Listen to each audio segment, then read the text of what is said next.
예, 김대기 선생입니다. 자, 만원사 같이 공부하도록 하겠습니다. 최근에 수능에서 가사가 출제가 되었을 때는 전기 가사보다가는 후기 가사들이 나오는 경향입니다.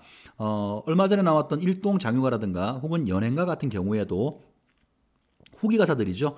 이전까지는 불과 몇 년 전만 하더라도 가사가 출제가 되었을 때는 거의 100% 전기 가사들만 출제가 됐는데 최근 한 3, 4년, 4, 5년 요 사이에는 후기 가사로 출제했던 포인트가 바뀐 것 같으니까 이걸도 눈여겨봐야 될 글 가운데 하나입니다. 자, 우선 우리가 하나 좀 봐둘 게 하나가 있어요. 지금 우리가 보려고 하는 이 만원사라고 하는 글은 유배가사입니다. 그러면 우리가 유배가사를 처음 봤느냐? 그렇지 않습니다. 우리가 얼마 전에 뭘 봤었냐면 삼위인곡이라고 하는 유배가사를 하나 봤어요. 그러면 일단 뭐부터 정리할 거냐면 지금 우리가 보려고 하는 만원사, 그 다음에 삼위인곡과 같은 다른 작품, 다른 거하고 이 글이 어떻게 다른 점이 있기 때문에 이 글이 자꾸 모의고사라든가 EBS에 실리는가 하는 거예요. 자, 일단 다른 것들을 보게 되면 보통 유배가는 이유가 이런 것들이죠. 뭐 큰 도둑질을 하거나 사람을 죽이거나 그런 게 아니라 정치적인 이유 때문에 반대파한테 탄핵을 받아 가는 경우들이 많죠. 그러다 보니까 유배가사에는 어떤 내용이 첫 번째 많이 나오냐 하면 자신의 결백을 주장하는 거예요. 나는 죄가 없다. 결백을 호소하는 이야기가 많이 등장을 하고요. 두 번째는 내가 비록 죄가 없이 이렇게 유배지에 와 있지만 임금 당신에 대한 충성심은 변하지 않았다. 자신의 충성심을 이야기하는 부분이 나오고, 자, 마지막 세 번째는 그러니까 날 다시 불러줘. 정계 복귀의 소망. 다시 임금 곁으로 복귀하고자 하는 소망 같은 것을 보이는 게 일반적인 유배가사의 내용 전개예요. 근데 이 글은 조금 결이 달라요. 왜 그러냐면 그 선생님의 기억이 정확한지 모르겠어요. 내가 국사 가르치는 사람이 아니니까 좀 이해하시기 바랍니다. 이분의 그 직책이 뭐였냐면 궁궐에서 대전별감이라고 하는 건데요. 궁궐의 살림살이를 도맡아 보는 분이었어요. 근데 정치적으로는 어떤 탄핵을 받아서 유배를 간 것이 아니라 임금의 돈을 띵쳐먹었어요. 횡령했다고요. 범죄를 저지른 거예요. 그래서 임금한테 그 죄값으로 원래 누군가가 막 죽이자고 했는데 죽이지 않고 그냥 죄값으로 살려서 저 멀리 추자도로 유배를 간 거란 말이야. 그러니까 적어도 이 글 속에는 뭐가 나올 수 없냐면 자신의 결백을 주장하는 것은 절대로 나올 수가 없죠. 이건 있을 수가 없어요. 그 다음에 이런 상황에서 내가 모시던 임금 돈을 띵쳐먹고 이렇게 왔으니까 감히 난 임금을 옛날이나 지금이나 변함없이 충성하는 마음 가지고 있습니다. 임금에 대한 영원한 충성심 이런 거 잘 얘기 못하죠. 쪽팔려서. 전혀 안 나오진 않아요. 다른 부분을 보면 일정 부분 나오는 부분이 분명히 있습니다만 다른 유배 가사에 비해서는 매우 적어요. 그 다음에 세 번째, 나를 다시 불러줘 복귀의 소망.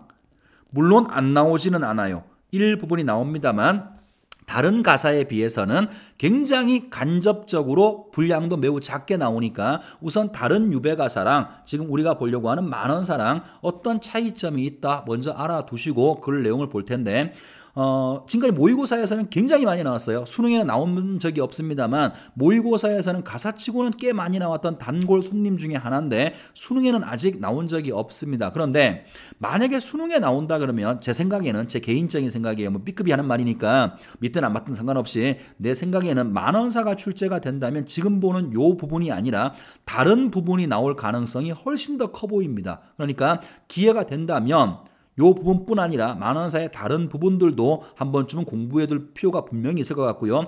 그 다음에 후기에 조선 후기에 쓰여진 유배 가사 중에서 김진영이라는 사람이 쓴 북천가라고 하는 글이 있어요. 요거는 이제 북한지방 저기 함경도로 유배 가는 이야기인데요. 요 글하고도 또 비교해서 출제가 될 수가 있으니까 기회가 된다면 같이 한번 확인할 수 있는 기회가 있으면 좋겠습니다. 자, 그러면 해제부터 먼저 보시고 본문으로 갈게요. 자, 이 작품은 작가가 추자도로 유배되는 과정과 이게 앞부분 나온 내용인데요. 선생님 기억으로 몇 년 전에 나왔던 EBS는 이 부분이 실렸던 것 같아요. 뭐 그 가면서 백길이 되게 험하고 그래서 죽을 지경이다 위태롭다 이 얘기 나오는 거하고 유배지에서의 시련과 고난 유배지에 갔는데 아무도 안 도와줘서 거지꼴을 면할 수가 없어 그 상황이 나오고 자신의 잘못에 대한 반성 자 이런 게 주 내용이에요. 반성 등을 노래하고 있는 조선 후기의 대표적인 유배 가사이다. 이 글 전체를 다 읽어보면요. 가사라기보다는 임금한테 쓰는 반성문 같은 그런 형식이에요. 자, 두 번째. 당시에는 죄인이 유배를 가게 되면 해당 지역에 거주하는 백성들의 집에서 잠자리와 먹거리를 해결해야 했는데 백성의 입장에서는 이렇게 유배 온 사람들의 뒷바라지하는 것이 곧 큰 곤욕이었다. 그렇겠죠, 그죠? 안 그래도 못 사는 상황인데 입이 하나 늘었으니까 당연히 곤욕이었겠죠. 그래서 이제 이 글의 다른 부분을 보면 어느 집을 내가 골라서 부탁을 해서 그 집에 묵어야 되는데 이 동네 사람들이 전부 다 싫다고 하거든. 그래서 어디에 가서 묵어야 되나 한탄하는 장면도 이 글 속에 나옵니다. 자, 화자 역시 추자도에 거주하는 한 백성의 집에서 생활하고 있는데 집주인은 죄를 짓고 유배를 놓은 화자가 양식을 보태지는 못할 망정 허구한 날 신세 타령만 한다면서 구박을 한다. 화자는 이러한 집주인의 태도를 원통하고 분한 감정을 느끼면서도 집주인과의 마찰을 피하기 위해 동량을 나서기도 하는데 이게 우리가 볼 지문 속에 나오는 내용이죠. 동량을 나서기도 하는데 이러한 화자의 모습을 통해서 유배 생활의 고난과 어려움을 확인해 볼 수가 있다. 유배 생활의 어려움과 고난 이것이 만원사 전체의 내용이라고 말해도 상관이 없을 것 같아요. 자, 마지막은 별로 안 중요한 건데요. 한편 만원사의 여러 이본 중에는 작가가 안조환, 안조원, 안도환 등으로 기록되어 있다. 이로 인해서 이 작품의 작가에 대한 논란이 있는데 현재는 안도환이 유력한 것으로 보인다. 글쎄요. 지금까지 모의고사나 EBS에 그렇게 많이 나왔지만 제 기억으로 작가가 안도환으로 나온 건 처음 보는 것 같아요. 전혀 중요한 부분 아니니까 신경 쓰지 마시고 자, 본문 내용으로 갑니다. 글이 길죠. 시간이 꽤 걸릴 것 같아요. 자, 일단 공부를 하실 때 공부의 방향은 첫 번째는 맥락에 맞는 정확한 해석입니다. 물론 중간중간에 뭐 길게 설명해야 되는 고사 같은 게 있으니까 그것까지 다 풀어서 설명할 수는 없어요. 그죠? 그러니까 어떤 특정한 부분은 의역을 한다라고 하더라도 글 내용 자체는 적확하게 머릿속에 들어가 있어야 되고요. 두 번째는 글 속에 사용된 눈에 띄는 표현 방식들. 그 두 가지 위주로 잘 정리하시면 응용 문제가 나와도 푸는데 큰 지장이 없을 거예요. 자, 일단 읽어볼 거고요. 선생님이 연락친절하게 한 줄 한 줄 해석판을 현대어 해석을 적어놨으니까 참고해 주시기 바랍니다. 만드느라 죽을 뻔했어요. 자, 일단 그러면 해보겠습니다. 아마도 할 일이 없어 생애를 생각하고 자, 이 이전에는 아마도 집주인의 구박이 나왔을 거예요. 너 같은 밥버러지 새끼는 처음 보겠다. 일 좀 해라. 그런 구박이 나오니까 이제 자기 신세를 한탄하기 시작하는 겁니다. 아마도 할 일이 없어. 할 수 있는 일이 없어서 생애를 생각해 봤어요. 보통은 생애라고 말하면 누군가의 생애 이렇게 말하면 누군가의 삶이죠. 그죠? 여기서는 문맥적인 의미가 삶을 돌이켜본다는 뜻이 아니고요. 자신의 생계, 내가 무엇을 하고 먹고 살 것인가 내 생계를 생각해 보니 고기 낚기, 자, 어부가 되어서 고기 낚기를 하자고 하니 물머리, 이게 그 뱃멀미래요. 뱃멀미를 때문에 어찌할 것이며 나무 베기를 하자고 하니 힘 모자라서 어찌하며 잠깐만 스톱. 자, 이 두 문장은 일단 대꾸법 쓰이고 있죠. 대꾸는 여기서만 쓰인 게 아니고요. 이 글 전체에 제일 많이 쓰인 것 중에 하나입니다. 대꾸법과 서리법은 천지 빼가리로 많아요. 자, 그 다음에 통사 구조의 반복도 있죠. 문장 구조가 같은 문장 구조가 반복이 되는 통사 구조의 반복도 눈에 보입니다. 자, 또 하나가 있어요. 하자의 태도를 좀 봐야 되는데요. 자, 먹고 살 방법을 지금 고민하고 있는데 계속 어떻게 얘기해요? 어찌하고. 그러니까 이 사람은 잘 몰라도 힘써 배우면 되고 힘이 모자라면 노력하면 되지. 그런 모습이 없어요. 그러니까 이 사람의 태도는 현실에 대해서 매우 체념적이고 소극적인 태도를 보여주고 있습니다. 자, 맞아볼게요. 자리치기 신삼기, 돗자리를 만들거나 신을 만드는 것은 모르는데 배운 적이 없기 때문에 모르는데 어찌하리 계속 어찌하리란 말을 반복을 통해서 체념적인 모습을 보여줍니다. 할 일이 없구나, 할 수 있는 일이 없구나, 동량이나 하여보자. 그래서 거지가 되는 겁니다. 자, 여기까지 다음 부분 넘어갈게요. 탈망건 갓숙이고, 자, 지금부터 읽을 한 페이지는 뭐냐면 동량을 준비하는 겁니다. 동량 준비하는 옷차림 같은 걸 말할 텐데요. 탈망건, 망건, 자, 집 안에서 쓰던 망건을 벗고 갓을 썼어요. 갓을 비스듬히 쓰고 헛중치막 띠 끌고, 중치막은 도포 같은 옷이에요. 양반된 옷이겠죠. 중치막에 띠를 끌고 축만 남은 헌 집신에 3살 부채로 얼굴을 가렸어요. 자, 이제 선생님이 몇 가지 체크해놨는데 옷차림이죠. 옷차림인데 동양 가는 거지가 부채까지 들고 가는 건 말도 안 되죠. 그 부채를 왜 들고 가는 거죠? 얼굴을 가리려고.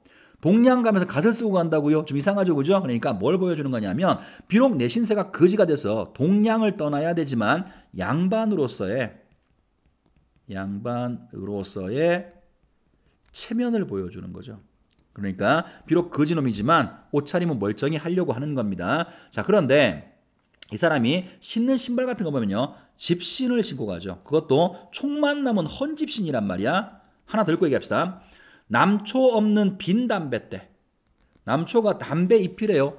빈 담뱃대에다가 담배 잎을 담아서 가져가야 되는데 담배 잎도 없어. 근데 빈 담뱃대를 가져간다고요. 뭐 때문에? 자, 이 두 가지는 가난한 형편을 보여주는 거예요. 서울 살 때는 이 양반이 집신을 신었겠나? 그렇지 않겠죠, 그죠? 가죽신 신었는데 지금은 집신도 그것도 다 떨어진 집신을 신고 있고 담뱃대 이때도 4,500원이었을까요? 글쎄요, 그렇게 안 비쌌을 거야. 그렇게 안 비쌌음에도 불구하고 담배 잎조차 구할 수가 없는 것이니까 자신의 가난한 형편을 이야기하는 부분인 것 같아요. 다시 봅니다. 남초 없는 빈 담뱃대를 쓸데없이 들고 가서 비슥비슥 걷는 걸음마다 눈물 난다. 자, 눈물 난다 그랬죠, 그죠? 자신의 신세를 한탄하는 거예요. 어찌하다가 내가 이 양반인 내가 거지 동양짓을 하게 되었는가 신세를 한탄하는 거죠. 자, 다음 부분 갑니다.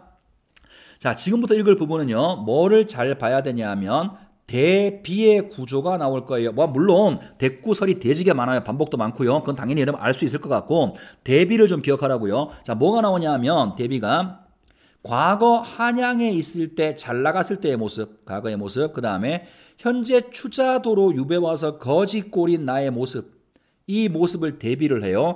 이거 대비를 통해서 결과적으로 또 뭘 보여주는 거냐면 현재의 시련의 상황, 고난의 상황, 이걸 통해서 신세를 한탄하는 그런 모습이 강조가 될 겁니다. 자, 읽어볼게요. 세상 인간사가 다 꿈이다. 인간의 일은 다 허망한 것이다. 내 일은 더욱더 허망하구나.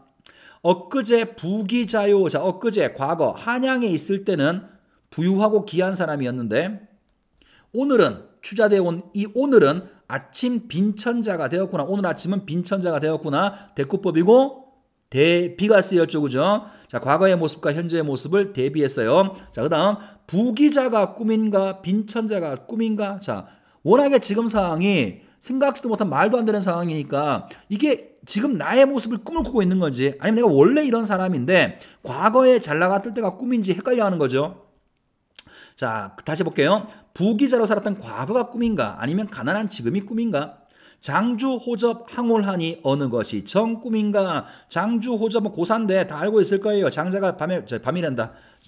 꿈을 꿨는데 자기가 나비가 됐어, 그지? 꿈속에서 내가 나비인데 사람 꿈을 꾸는 건지 사람인데 나비 꿈을 꾸는 건지 모르겠다는 거죠. 꿈과 현실을 구분할 수 없다는 말이에요. 그래서 장주 호접 항홀하니 어느 것이 꿈인고 한단 치보 꿈인가 남양 초력 꿈인가 전혀 중요한 부분 아니니까 해설 밑에 나와 있는 무슨 뜻인지 확인하시고요. 자, 결국 이런 말이에요. 내 신세가 지금 워낙 황당한 거죠. 그러니까 지금 이것이 현실인지 내가 인식도 못하겠다. 어느 것이 꿈인지 모르겠다라는 거예요. 자, 그 다음 부분.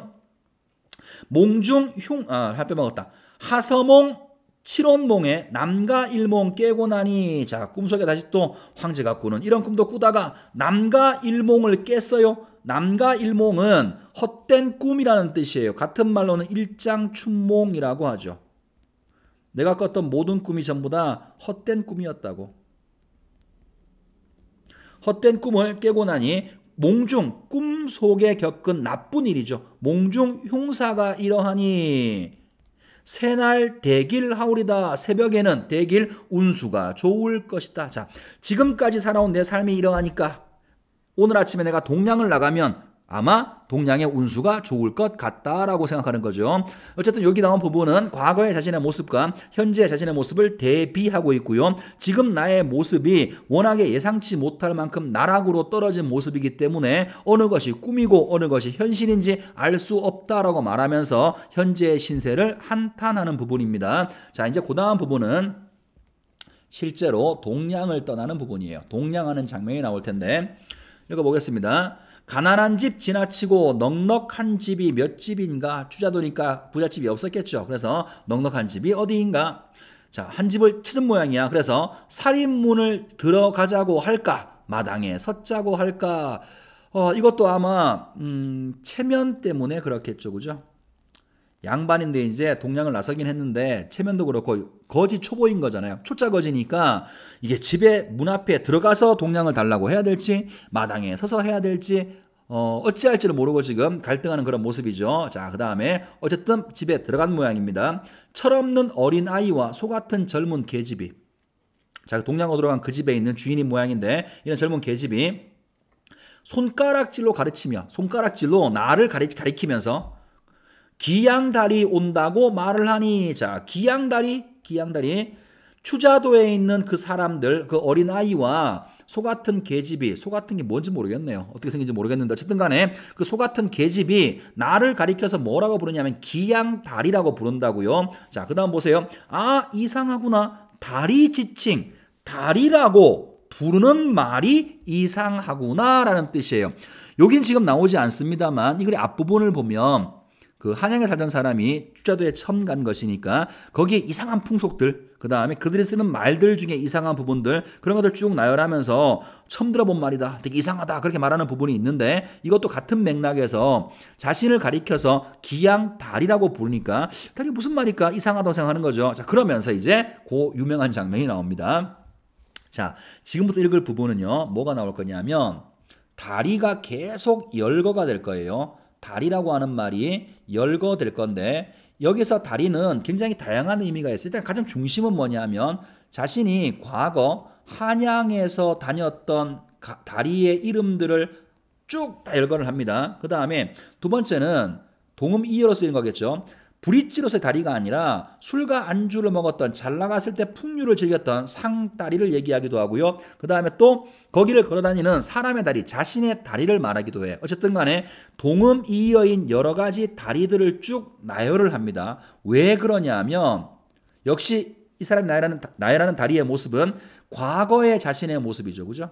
과거의 자신의 모습을 쭉 이야기하면서 직접 나오지는 않습니다만 현재 자신의 처지, 대비되는 현재 자신의 처지를 보여줌으로 인해서 자신이 얼마나 힘든 삶을 살고 있는지, 삶의 어려움을 강조하는 그런 효과를 주기 위해서 과거에 자신이 걸었던 다리들을 쭉 나열하게 되는 거고요. 자, 그 다음에 또 한마디를 더 해볼게요.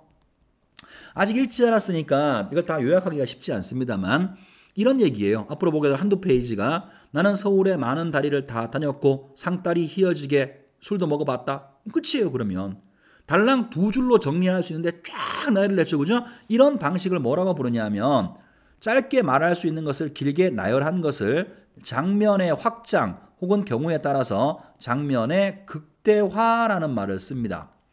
이렇게 하게 되면 물론 쭉 나열하니까 뭐 운율을 줄 수도 있을 거고요.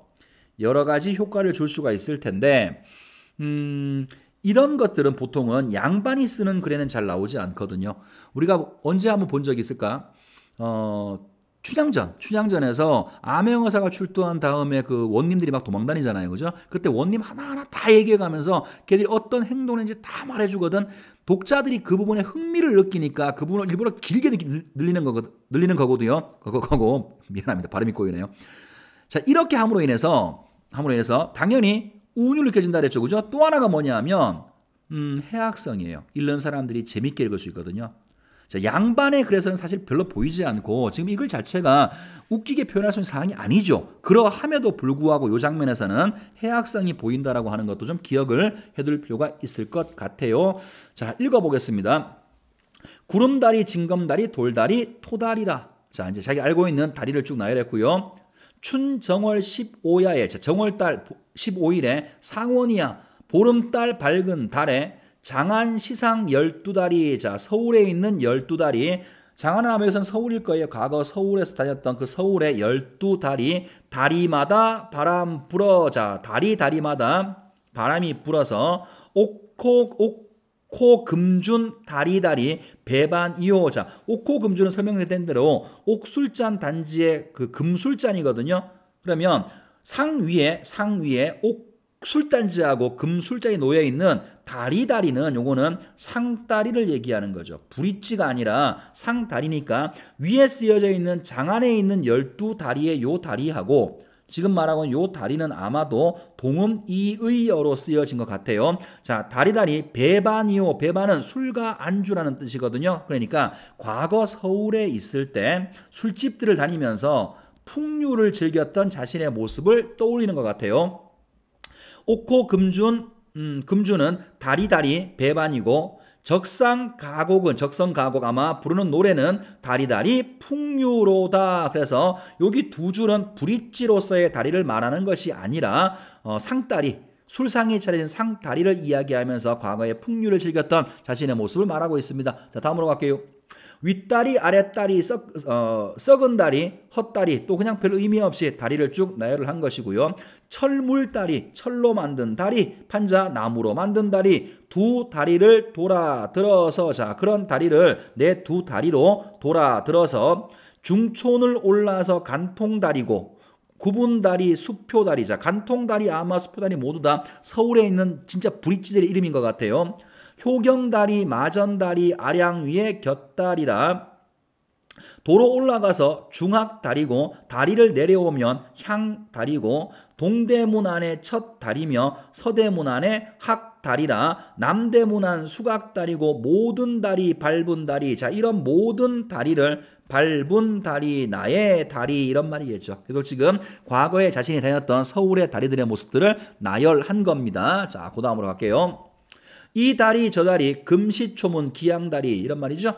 이 다리 저 다리 사람 다리든 뭐든 혹은 서울에 있는 다리든 상다리든 이것저것 내가 다리 다 봤는데 금시초문이구나 기양다리라고 불리는 말은 처음 들어보는구나. 수종다리 습다리인가 천생의 병신인가. 수종다리 습다리는요 이게 아마 다 병명인 것 같아요. 자신의 다리가 지금 아마 무슨 병이 들었는 모양이지. 요즘 말하는 다리는요 화자의 다리를 이야기하고 있는 겁니다.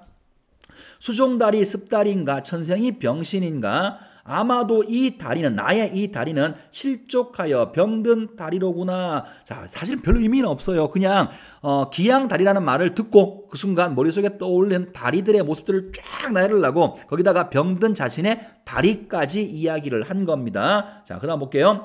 두 손길 느려치면, 자, 두 손을 밑으로 내리면 다리에 가까우니, 손과 다리는 거리가 가까우니 손과 다리 멀다고 한들 그 사이가 얼마나 멀겠는가. 한층을 조금 높여서, 자, 다리라고 부르지 말고 그 위에 있는 거 한층을 더욱더 높여서 손이라고 불러주시오. 자, 이 손은 아마도 중의적 의미가 있어 보이죠. 그냥 이 다리를 신체의 일부로 본다 그러면 밑에 있는 거로 부르지 말고 어차피 부를 거면 그냥 손 위에 있는 걸로 불러달라 이렇게 말하는 것일 수도 있고요. 동시에 이 손이라고 하는 것은 멀리서 온 사람, 손님일 수 있죠. 그죠? 나를 다리라고 낮게 부르지 말고 손님이라고 좀 대우해 주시오. 이렇게도 해석이 가능합니다. 자, 다음으로 가봅시다. 부끄러움이 먼저 나니. 자, 이제 동양 가긴 갔는데 부끄러운 마음이 먼저 나니 동양해달라는 말이 나오더냐. 장가락 입에 물고. 자, 장가락은요 동양 주시오 이런 노래인 것 같아요. 그걸 입에 물었다는 말은 입 밖으로 나오지 않은 겁니다. 자, 장가락을 입에 물고 아니 가는 헛기침에, 자, 잘 나오지도 않는 헛기침에 허리를 굽힐 때에는 공손히 인사로다. 일단 가서 동양 달라는 말도 못하고요. 허리만 공손히 굽혀서 내 허리가 가엾어라. 비부에게 절하는구나. 자, 비부는 천한 사람이겠죠. 나보다 신분이 낮은 평민들한테 절을 하는 자신의 신세를 한탄하는 겁니다. 내 허리가 불쌍하구나. 비부에게 절을 하는구나. 내 인사가 차서가 없어 위아래가 없다는 거예요. 원래 인사는 윗사람한테 하는 거죠. 근데 이건 지금 동양 갔으니까 비굴하게 인사해야지. 그래서 내 인사는 위아래가 없어 종한테도 존댓 말이로구나. 자, 다음 갑니다. 혼잣말로 중중하니. 자, 겉으로 지금 아까 말처럼 장가락 동양 주시오 이런 말을 못해요. 부끄러워서 체면 때문에. 그러니까 혼잣말로 중얼거린 거예요. 동양 주세요 이렇게 말했겠지, 그지? 중얼거리니까 굶어 죽은 굶주린 중이 들어온 것인가. 자, 자신을 지금 이렇게 비유한 거예요. 혼잣말로 중얼거리니 굶주린 중이 들어온 것 같고 그 집사람이 눈치를 알고 자, 내가 지금 말도 못하고 써 있으니까 그 집사람이 왜 왔는지 눈치를 알고 보리 한 마를 떠서 주며 자, 드디어 동냥에 성공했어요. 보리 한 마를 떠서 주며 가져가시오. 자, 요거는 그 집사람의 말을 인용을 한 겁니다. 가져가시오. 불쌍합니다. 적객 동냥 예사입니다. 자, 적객이라는 말은 유배객이에요. 유배지에 온 사람이 동냥하는 건 당신만 그런 거 아니고 다 하는 겁니다. 그러니까 너무 슬퍼하지 마시오. 화자를 위로하는 말이죠. 화자를 위로하는 그 집사람, 집주인의 말을 인용을 한 겁니다. 자, 다음 볼게요. 더 가관이에요. 당면하여 받을 죄는 자, 이제 동냥을 성공할 수 있을까? 그랬다가 성공했잖아요. 그죠? 그러니까 그때가 되어서 받을 죄는 마지못해 치사로구나. 치사가 감사하다는 인사예요. 고맙습니다. 인사를 한 거예요. 자, 그럭저럭 얻은 보리 들고 가기 어려우리. 자, 이제 문제가 생겼어. 아까 처음 시작할 때 나무를 베려고 하는데 힘이 없어 못한다 그랬죠. 보리 한 말도 들고 가기 어렵다라고 신세를 한탄하는 겁니다. 이 사람은 계속 짜증날 정도로 체념적이에요. 그 다음에 소극적이기도 하죠. 그죠? 자, 보리 한 마를 얻기는 했는데 그럭저럭 얻은 보리 들고 가기가 어려울 것 같다. 어느 노비가 수운하리. 자, 어느 노비가 자신은 종이 없잖아요. 어느 노비가 이것을 옮겨줄 것인가. 수운하리. 아무려나 저 보리다. 자, 못 질 것처럼 보이지만 한번 내가 짊어지고 가보겠다라고 말하는 거죠. 자, 일단 여기까지 동양에 성공을 했고 보리 한 말도 지금 지고 가지 못해서 걱정하는 모습이 나왔습니다. 자, 다음 갓은 숙여 지려니와 호중치만 어이할 거죠. 호중치막이 그 양반들 도포 있죠, 그죠? 그러니까 이게 그 소매가 굉장히 넓다가 보니까 물건을 들기가 별로 좋지 않은 거, 불편한 거지. 그래서 갓은 숙였으면 되지만 호중치막은 어찌할 것인가? 물건을 들기에 불편하다는 겁니다. 주변이 으뜸이라죠. 주변이 주변머리, 그러니까 임기응변이죠. 임기응변. 이런 상황이니까 머리를 잘 굴리겠다는 말이야. 잔머리, 주변머리가 으뜸이라 변통을 아니하랴. 자, 임시 방편을 찾아보겠다. 넓은 솜에 국이 질러 품속으로 집어넣고 보니 긴등거리 제법이라. 자, 긴등거리는요.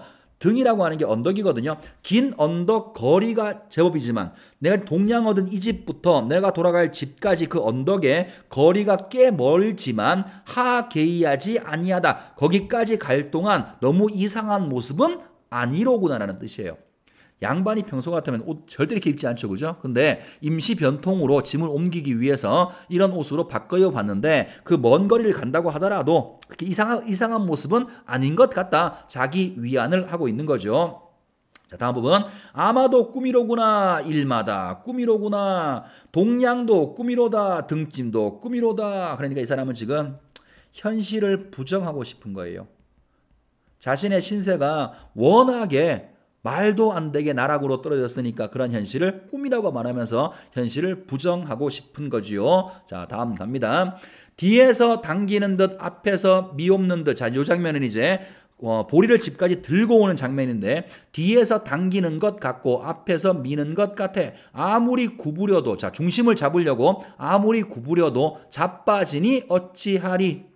머지않은 주인집을 천신만고 겨우 오니. 자, 자빠지고 하면서 주인집, 이 주인집은요 유배객인 자신을 보살펴주는 집이죠. 그죠?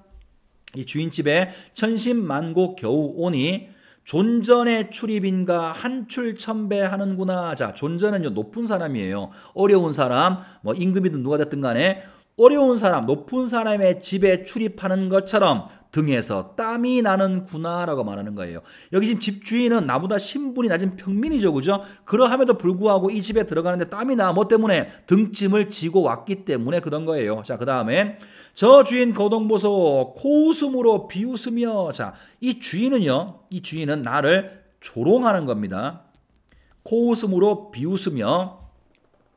양반도 할 일이 없네. 동냥도 하시었고 기인도 기한 사람도 속절없네. 등짐도 찌시었고 밥산 노릇 하오신. 자, 밥값은 했으니 저녁 많이 먹소. 자, 요거는 집주인이 화자를 조롱하는 거죠. 그죠?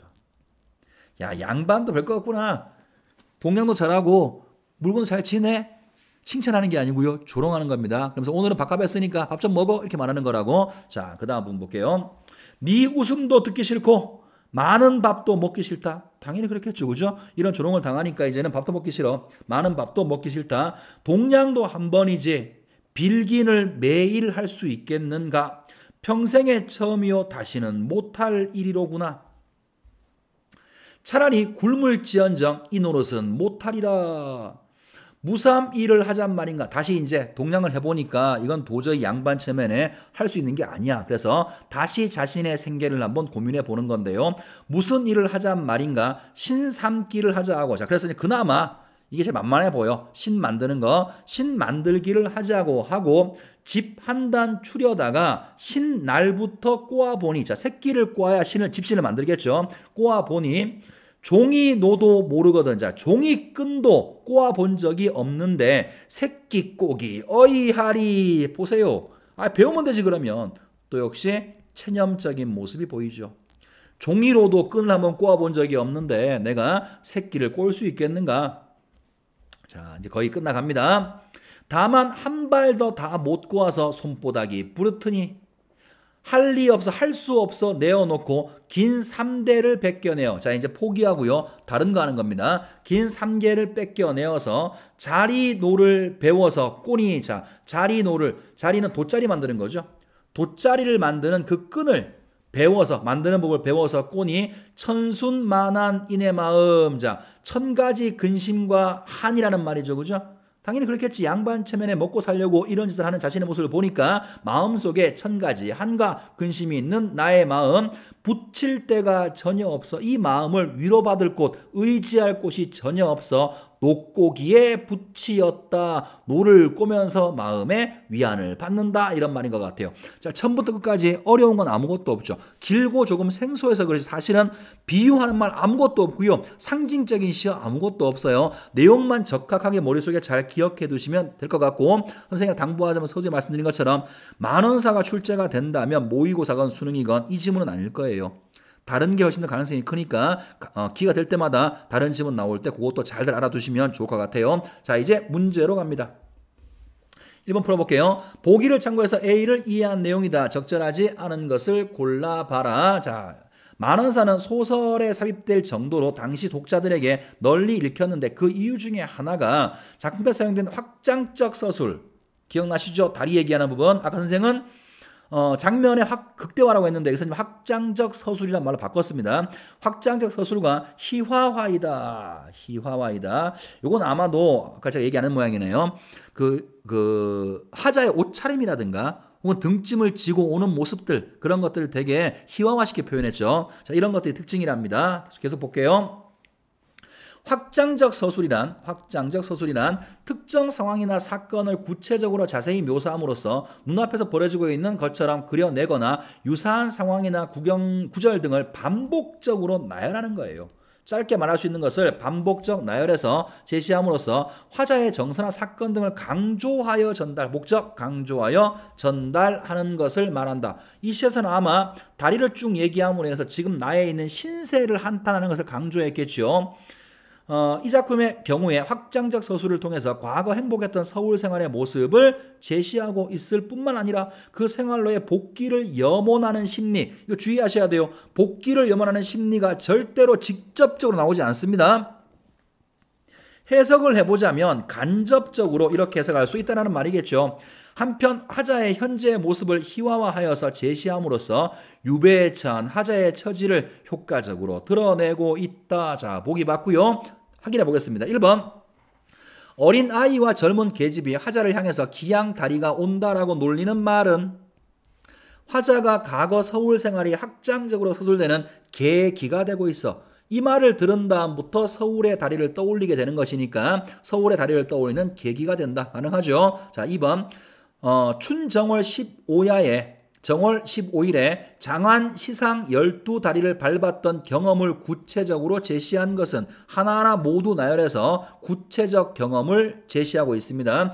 화자가 행복을 느꼈던 과거 서울 생활, 과거 서울 생활의 일면을 강조한 것에 해당해. 지금 내가 이 꼴 거지꼴이지만 옛날에는 잘 나갔어. 이런 거죠. 자, 그럼 3번. 수표다리, 효경다리, 마전다리 등과 같이 서울에 있는 다리의 이름을 나열하는 것은 서울에 복귀를 바라는 하자의 염원과 관련이 있어. 자, 복귀를 바래. 옛날에 잘 나갔을 때 그 다리를 다시 한번 걸어보고 싶다. 당연히 직접 나오진 않지만 간접적으로 이런 말이 포함되어 있겠죠. 자, 4번 갑니다. 동대문과 서대문, 남대문 안의 다리에 대한 설명 이후에 화자의 다리에 대해 언급하는 것은 자기 다리가 병들었다 그랬죠. 화자의 현재 상황을 눈앞에서 벌어지는 것처럼 전달하는 효과. 글쎄요. 화제를 바꾼다고 해서 이게 생동감이 생기지는 않죠. 그죠? 지금 옛날에는 이렇게 잘 서울에는 다리들을 쭉 다녔어. 근데 지금 내 다리는 병든 다리야. 대비의 방식을 썼어. 현재 화자의 몰락한 처지를 강조한다고 말할 수는 있지만 눈앞에서 벌어지는 것처럼 생동감 있는 전달과는 관련성이 없습니다. 답은 4번이고요. 자, 그 다음에 5번으로 갑니다. 손과 다리의 거리가 멀지 않다며 자신을 손이라고 불러달라는 하자의 부탁은 유배지로 기양을 온 하자의 처지를 희화화하고 제시한 것에 해당하겠군. 자, 자신을 이 양반을 그냥 손님, 그 다음에 혹은 신체 일부로 본다 그러면 단순하게 신체 일부로 해석을 한다면 나를 다리라고 하지 말고 그래도 그나마 좀 나은 손이라고 해줘. 난 이렇게 불릴만한 사람이야. 자기 스스로를 조롱하면서 희화화하는 걸 볼 수 있겠죠. 그죠? 그래서 답은 4번으로 볼 수가 있겠습니다. 자, 넘어가시고요. 2번 갑니다. 기억, 미음에 대한 이해다. 적절치 않은 거. 자, 기억이 엊그제 부기자요. 오늘은 빈천자라는 부분입니다. 자, 기억. 대비적 시어를 사용하여 부기자, 빈천자. 유배를 놓은 자신의 처지를 부정적으로 바라보고 있어. 지금은 나는 빈천자다. 그죠? 2번. 니은은 또 뭔가요? 니은은 몽중 몽사 이러하니 새벽 대길 하울이다. 자, 2번 비현실적 공간의 꿈에서의 경험을 이유로 제시하면서 자신이 유배지에서 벗어날 수 있을 것. 유배지에서 벗어나는 게 아니고요. 아침 동량 얘기하는 거죠. 오늘 동량은 왠지 운수가 좋을 것 같아 이런 말이지 유배지에서 벗어날 것까지 확정할 수는 없습니다. 답은 2번이고요. 나머지 봅니다. 3번 이것은 장가락 입에 물고 안이 가는 헛기침이라는 거죠. 체면 나오는 부분. 하자의 구체적 행위를 제시하여 동량에 나서는 하자의 부끄러운 심리, 체면 때문에 부끄러워하는 심리. 그 다음 4번 리을. 그럭저럭 얻은 보리 들고 가기 어려우리 어느 노비. 수운하리 어느 노비가 옮겨줄까. 4번은 의문의 방식을 활용하여 옮겨줄까. 맞죠? 도와줄 사람이 없어. 노비가 없어. 자신이 등짐을 져야 하는 처지를 한탄하는 하자의 모습을 제시하고 있다. 한탄 맞고요. 5번. 자, 미음은 아마도 꿈이로다, 일마다 꿈이로다, 동량도 꿈이로다, 등짐도 꿈이로다 쭉 나열하며 반복하는 부분이네요. 대꾸적 표현을 통해서 유배제 동량을 하는 자신의 모습을 인정하고 싶지 않은 하자의 정서. 지금 내가 하는 이 모든 일들은 믿어지지 않아. 다 꿈과 같아. 인정하지 않으려는 태도라고 볼 수 있겠죠. 답은 2번입니다. 자, 드디어 이 긴 설명의 마지막 문제입니다. 3번으로 가볼게요. 보기를 참고해서 윗글을 감상했다. 옳지 않은 거. 조선시대 전기의 유배 가사와 달리. 자, 이 문제 나온다니까요. 이거 잘 보셔야 됩니다. 지금처럼 보기로 나오는 게 아니라 다른 글과 비교할 수도 있어요. 다시 볼게요. 조선 전기의 유배 가사와는 달리 후기에 창작된 유배 가사는 일상과 관련된 시어를 사용하여. 자, 특징. 일상과 관련된 시어를 쓴다. 그래서 삶의 모습을 구체적으로 제시하는 경향이 있다. 조선 후기에 창작된 이 작품 역시 일상의 모습을 보여주는 시어를 사용하여 화자를 박대하는 집주인의 모습과 이러한 집주인의 박대로 인해서 자신의 밥값을 해야만 하는 화자의 처지를 효과적으로 보여주고 있다. 자, 일상어를 쓴다는 거죠. 구체적인 상황 제시. 또한 이 작품의 화자는 집주인과 마찰을 겪으면서도 이를 해소하기 위해서 노력하는데 이 과정에서 집주인뿐만 아니라 주민들에 대한 화자의 태도도 드러난다. 자, 집주인뿐 아니라 주민들에 대한 화자의 태도. 자, 집주인이든 주민들이든 마찰을 겪고 싶지 않은 거죠. 그죠? 자, 그러면 답을 한번 확인해 보겠습니다. 1번 읽어봅시다. 화자가 고기 낚기, 나무 베기, 자리치기, 신삼기에 대해서 언급하는 모습은 다 일상적인 구체어들이죠. 일상어들. 일상과 관련된 시어를 사용해서 삶의 모습을 구체적으로 제시한다. 문제 없고요. 자, 2번. 망건을 벗고 헌 집신을 신고 동량에 나서는 하자의 모습은 자신의 밥값을 하려는 하자의 노력에 해당하겠군. 자, 밥값하라고 하니까 할 수 있는 것은 없고 이것저것 생각해보다가 동량에 나서는 거니까 2번 가능한 설명이고요. 3번 보리 한 마를 주는 주민에게 치사하는 하자의 모습은, 자, 감사하다고 인사하는 하자의 모습은 유배지 주민들에 대한 우호적 태도에서 비롯된 것이겠군. 자, 유배지의 주민들에 대한 우호적 태도다. 글쎄요. 요거는 한번 생각해 봅시다. 하자가 집주인 일단 이 사람부터, 이 사람은 자신을 구박하는 사람이죠. 그죠? 이 사람과 갈등을 겪고 싶진 않지만 이 사람을 좋게 보지는 않죠. 그 다음 동시에 아까 봤었던 그 철 모르는 아이, 그 다음에 그 여인이 있었는데 이 여자를 소같이 생겼다고 표현했지. 그러니까 그 동네 사람들에 대해서는 뭔가 우호적인 태도를 보이는 것 같지는 않아요. 이거는 동네 사람들에 대한 태도 때문이 아니라 초보 거지인 나한테 이러한 물건을 주니까 그게 감사해서 그런 것이, 이걸 통해서 일반적인 마을 사람들에 대한 하자의 태도를 알 수 있는 것은 아닙니다. 3번은 잘못 얘기했어요. 자, 4번은 동량을 배운 하자를 향해서 저녁 많이 먹으라고 비웃는 집주인의 모습을 통해서 하자를 박대하는 집주인의 모습을 확인할 수 있어 당연한 말이고요. 5번 하자가 신삼기를 위해서 집 한 단을 가져다가 새끼를 꼬는 모습은 화자를 박대하는 집주인의 마찰이 여전히 존재하기 때문이라고 할 수 있어. 밥값해 이것 때문에 어쩔 수 없이 하기 싫고 배우지도 못한 일이지만 하는 것이니까 마찰이 존재하고 그 마찰에서 벗어나기 위해서, 마찰을 피하기 위해 하는 행동이니까 마찰이 있다라고 볼 수 있죠. 자, 설명 길게 했습니다. 여러분도 고생 많이 했을 텐데 이렇게 열심히 들은 것이 헛되지 않도록 복습 반드시 하시기 바랍니다. 자, 수고 많았습니다.